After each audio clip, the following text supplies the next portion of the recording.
Holbosch ist nicht nur eine tolle Destination, wenn man Strände genießen möchte und sich am Strand ausruhen will, sondern auch für Tierliebhaber hat die Insel einiges zu bieten. Es gibt viele, viele streunende Hunde auf der Insel, tatsächlich recht wenige Katzen. Mir ist jetzt aber auch klar geworden, woran das liegt.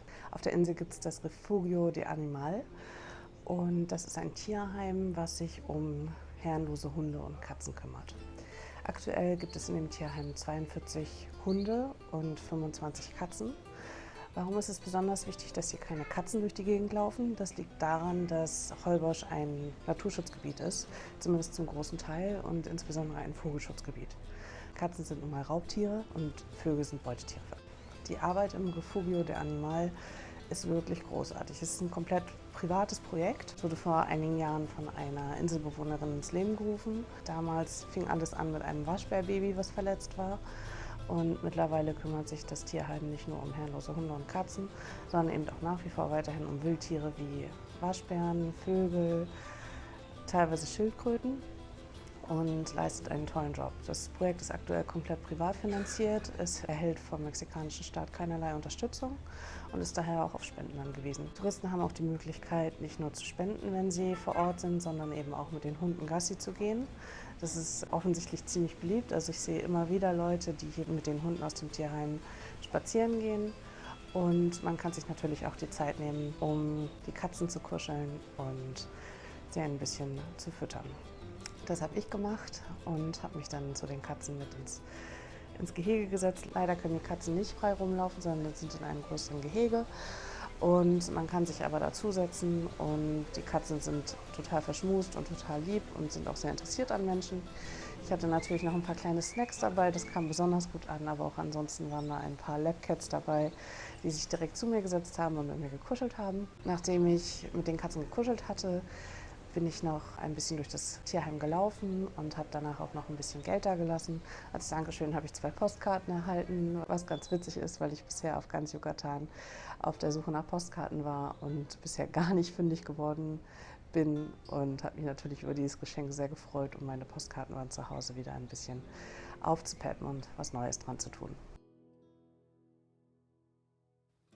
Natürlich kann man die Katzen im Tierheim aber nicht nur kuscheln und füttern, sondern man kann sie auch adoptieren.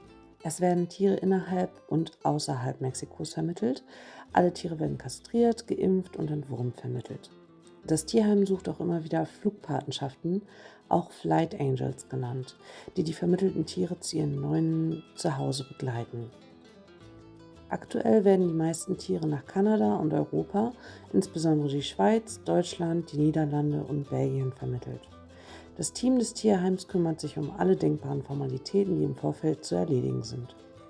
Entweder kann man die Vermittlung direkt vor Ort in die Wege leiten oder per Kontaktformular auf der Website des Refugio Animal Holbosch. Das Team spricht Englisch und natürlich auch Spanisch.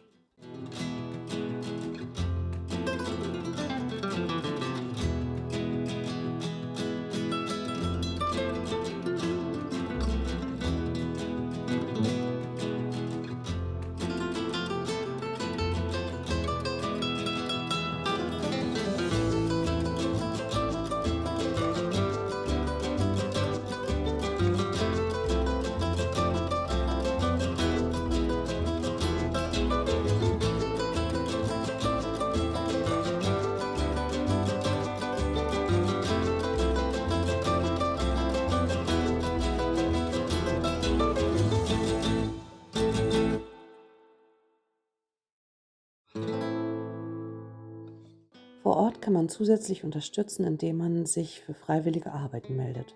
Ausläufe und Näpfe reinigen oder die Hunde baden. In jedem Fall sollte man einen Besuch oder vielleicht sogar ganz viele Besuche im Tierheim nicht verpassen, wenn man auf Holbosch ist.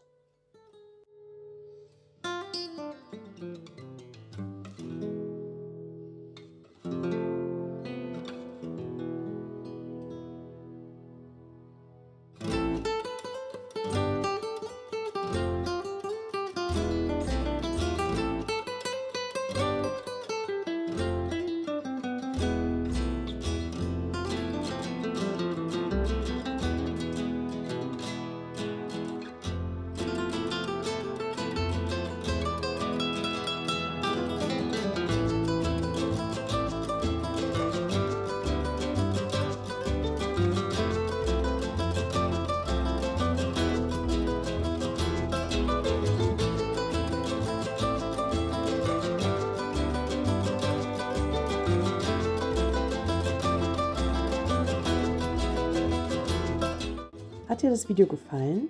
Dann lass doch gerne einen Daumen hoch oder ein Abo da. Dich erwartet künftig noch viel weiterer Reise-, Katzen- und Food-Content.